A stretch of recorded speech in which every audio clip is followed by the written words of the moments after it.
வணக்கம் தலைவா, அனைவருக்கும் இனிய வணக்கம். இன்றைக்கி நாம் இந்த ஒரு வீடியோவில் எதை பற்றி பார்க்க போகிறோம் அப்படின்னு பார்த்தீங்கன்னா, டிஆர்பி மற்றும் பள்ளி கல்வித்துறையில் வந்திருக்க மிக மிக முக்கியமான தகவல்களை பார்க்கலாம். ஸோ டெட் ஆசிரியர்களுக்கு இந்த 60 மார்க் எடுத்தால் அந்த தீர்ப்பு வந்து பார்த்திங்கன்னா எப்போ இன்றைக்கி வழங்க போகிறாங்களா? ஸோ இதை பற்றி நம்ம பார்க்கலாம். மேலும் 19,000 தற்காலிக ஆசிரியர்கள் தமிழகத்தில் எடுக்க போகிறதா சொல்லியிருக்காங்க. ஸோ இதை பற்றி என்னன்றதை பற்றியும் இந்த ஒரு வீடியோவில் நாம் முழுமையாக பார்க்கலாங்க. ஸோ அடுத்து வந்து பார்த்திங்கன்னா, இந்த யூஜி டிஆர்பி மற்றும் பிஇஓ புதிய நோட்டிஃபிகேஷன் எப்போ வெளியிட போகிறாங்க, பிஆர்டியோடைய நோட்டிஃபிகேஷன் எப்போ வரும், அதை பற்றி நம்ம பார்க்கலாம். அடுத்து வந்து பார்த்திங்கன்னா, அசிஸ்டன்ட் ப்ரொஃபஸருடைய தேர்வை வந்து பார்த்திங்கன்னா முறைகேடு. ஸோ அசிஸ்டன்ட் ப்ரொஃபஸருடைய தேர்வில் மிகப்பெரிய அளவுக்கு முறைகேடுகள் நடந்திருக்கு. தேர்வை ரத்து செய்யணும் அப்படின்னு நிறைய பேர் சொல்லிகிட்ருக்காங்க. என்னன்றதை பற்றி பார்க்கலாம். தேர்தல் வாக்குறுதிகளில் 149 ஜீவோவை ரத்து செய்ய போகிறாங்களா? உண்மையான தகவல் என்ன? ஸோ இதை பற்றி எல்லாமே இந்த ஒரு வீடியோவில் உங்களுக்கு கிளியர் கட்டாக எக்ஸ்பிளைன் பண்ண போகிறேன். ஸோ நீங்கள் நம்முடைய சேனலில் முதல் முறையாக பார்க்குறீங்க அப்படின்னா மறக்காமல் ஒரு சப்ஸ்கிரைப் அண்ட் பெல்லை கிளிக் பண்ணி வச்சுக்கோங்க. ஸோ வாங்க வீடியோக்குள்ளே போகலாம். ஸோ டெட் ஆசிரியர்களை பொறுத்தவரைக்கும் வந்து பார்த்திங்கன்னா, அனைத்து நபர்களுக்குமே 60 மார்க் எடுத்தால் பணி வாய்ப்பை கொடுக்கணும் அப்படின்ற மாதிரி கேள்விகள் போயிட்டுருக்கு.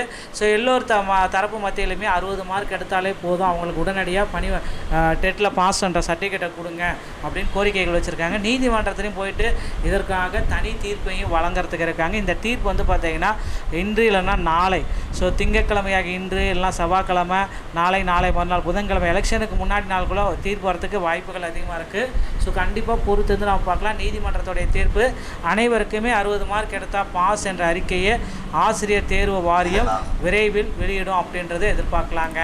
அடுத்து வந்து பார்த்திங்கன்னா, நீங்கள் எல்லாருமே எதிர்பார்த்த மாதிரி 19,000க்கும் மேற்பட்ட தற்காலிக ஆசிரியர்களை தமிழகத்தில் எடுக்க போகிறதா தகவல்கள் வந்திருக்கு. ஸோ கிட்டத்தட்ட 19,000 ஆசிரியர்களை உடனடியாக தற்காலிக ஆசிரியர்களை, ஏன்னா ஆசிரியர்கள் பற்றாக்குறை தமிழகத்தில் அதிக அளவு இருக்குது. இதை உடனடியாக கண்ட்ரோல் பண்ணோம் அப்படின்னா 19,000 தற்காலிக ஆசிரியர்களை உடனடியாக தமிழக பள்ளி கல்வித்துறை உடனடியாக எடுக்க போகிறாங்க.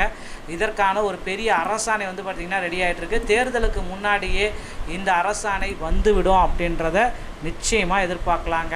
ஸோ கூடிய விரைவில் 19,000 பேருக்கு உண்டான தற்காலிக ஆசிரியர்களுடைய நியமனத்தை தொடர்ந்து நாம் எதிர்பார்க்கலாம். அடுத்து பள்ளி கல்வித்துறையில் இன்னும் ஒரு சில முக்கியமான தகவல்கள் நமக்கு வந்தவண்ணம் தான் இருக்குது.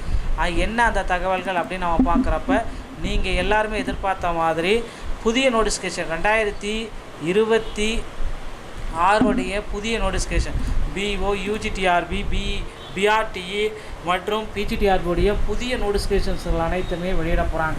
ஸோ கிட்டத்தட்ட இந்த நோட்டிஃபிகேஷன்ஸ்கள் அனைத்து மக்களுமே எதிர்பார்த்துட்ருக்காங்க. கண்டிப்பாக அந்த நோட்டிஃபிகேஷன் இன்னும் ஒரு சில தினங்களில் கண்டிப்பாக வந்துவிடும். அசிஸ்டன்ட் ப்ரொஃபஸருடைய எக்ஸாமில் நிறைய முறைகேடுகள் நடந்திருக்கு அப்படின்ட்டு எல்லார் தரப்புலேருந்துமே வந்துட்டுருக்கு. ஸோ கண்டிப்பாக இந்த அசிஸ்டன்ட் ப்ரொஃபஸருடைய எக்ஸாமை ரத்து செஞ்சுட்டு மறுதேர்வு நடத்துவதற்கும் நிறைய வாய்ப்புகள் இருக்குது அப்படின்றது சொல்லிகிட்ருக்காங்க. ஸோ அசிஸ்டன்ட் ப்ரொஃபஸருடைய தேர்வுகளை ரத்து செய்ய போகிறதா தகவல்கள் வந்திருக்கு மக்களே. ஸோ நிச்சயமாக எல்லோருமே எதிர்பார்க்கலாம், அசிஸ்டன்ட் ப்ரொஃபஸருடைய தேர்வுகளை ரத்து செய்ய போகிறாங்க. மீண்டும் வந்து தேர்வு நடத்துவதற்கு வாய்ப்புகள் இருக்குது. ஸோ காமன் டெட்டு கண்டிப்பாக வந்து பார்த்திங்கன்னா, இந்த வருஷம் டெட்டில் ஃபெயில் ஆனவங்களுக்கு காமன் டெட்டு வாய்ப்பு கொடுப்பாங்களா அப்படின்றது மீண்டும் ஒரு சந்தேகமாக இருக்குது. ஏன்னா நீதிமன்ற தீர்ப்பு அடுத்த 2 ஆண்டுகளில் டெட்டில் அனைவருக்குமே பாஸ் என்ற அறிவிப்பு வழங்கணும், பாஸ் பண்ணியே ஆகணும் அப்படின்ற மாதிரி சுச்சுவேஷனில் இருக்காங்க. அதனால் காமன் டெட்டுக்கு உண்டான நோட்டிஃபிகேஷன் ஜூலையில் வெளியாகும் அப்படின்றது எதிர்பார்க்கலாங்க. அடுத்து வந்து பார்த்திங்கன்னா, தேர்தல் வாக்குறுதிகள் அடிப்படையில் 149 ஜீவோவை தள்ளுபடி செய்யணும் அப்படின்ற மாதிரி போயிட்டுருக்கு. ஸோ கட்சிகள் அனைத்துமே மும்முரமாக இருக்காங்க. ஆட்சி அமைந்தவுடன் 149 ஜீவோ ஆசிரியர்களுக்கு மகிழ்ச்சி செய்தி வர இருக்குங்க. டிஆர்பி மற்றும் பள்ளி கல்வித்துறை சொந்தமான செய்திகள் அனைத்தையும் நீங்கள் உடனுக்குடன் பெற நீங்கள் நம்முடைய சேனலோட இணைந்தீர்கள். மீண்டும் ஒரு நல்ல தகவலோடு நான் உங்களை சந்திக்கிறேன். நன்றி, வணக்கம், தேங்க்யூ.